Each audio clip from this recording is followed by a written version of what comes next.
Hey everyone and welcome back to another video. In this video, I'm going to show you how to leave a review for a restaurant on the DoorDash app. Now this video is going to be particularly useful for individuals. Let's say that you want to go ahead and leave a 5-star review for a restaurant's food on the DoorDash app.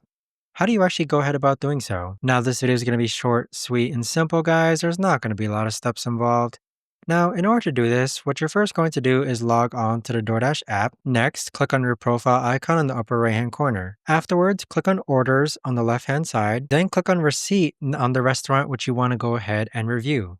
So we're going to take this Archie's Thai restaurant for example.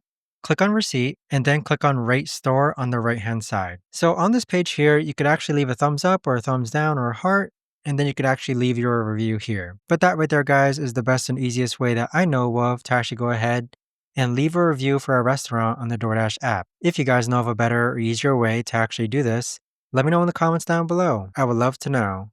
Thanks so much for watching, everyone, and I'll see you guys all in the next video.